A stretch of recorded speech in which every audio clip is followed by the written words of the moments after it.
I'll be sharing one of my favorite stories, Giraffes Can't Dance. Gerald was a tall giraffe whose neck was long and slim, but his knees were awfully bandy and his legs were rather thin.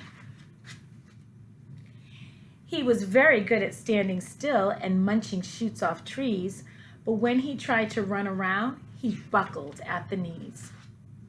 Now, every year they hold the jungle dance, where every single animal turns up to skip and prance.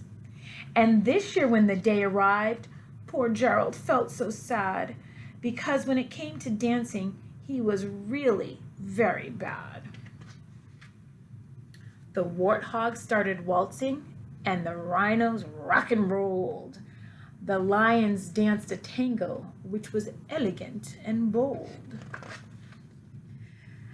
The chimps all did a cha-cha with a very Latin feel, and 8 baboons then teamed up for a splendid Scottish reel.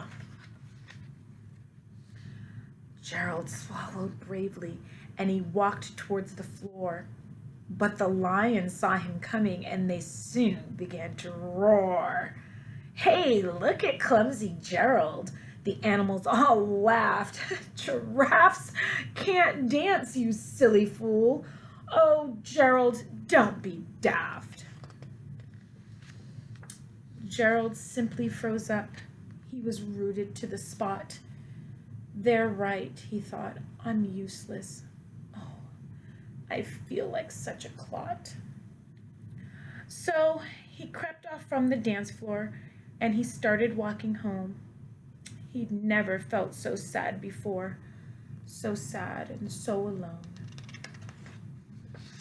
Then he found a little clearing and he looked up at the sky. "The moon can be so beautiful," he whispered with a sigh. "Excuse me," coughed a cricket, who had seen Gerald earlier on, "but sometimes when you're different, you just need a different song." Listen to the swaying grass and listen to the trees. To me, the sweetest music is those branches in the breeze. So imagine that lovely moon is playing just for you. Everything makes music if you really want it to. And with that, the cricket smiled and picked up his violin. Then Gerald felt his body do the most amazing thing. His hooves had started shuffling, making circles on the ground. His neck was gently swaying, and his tail was swishing round. He threw his arms out sideways, and he swung them everywhere. Then he did a backward somersault and leapt up in the air. Gerald felt so wonderful. His mouth was open wide.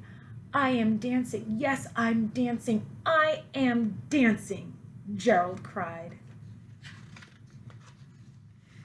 Then one by one, each animal who had been there at the dance arrived while Gerald boogied on and watched him quite entranced. They shouted, "It's a miracle! We must be in a dream. Gerald's the best dancer that we've ever seen." "How is it you can dance like that? Please, Gerald, please tell us how."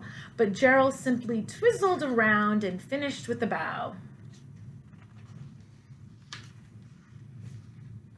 Then he raised his head and looked up at the moon and stars above. "We all can dance," he said, "when we find music that we love." I hope you enjoyed that story. Thanks for joining me.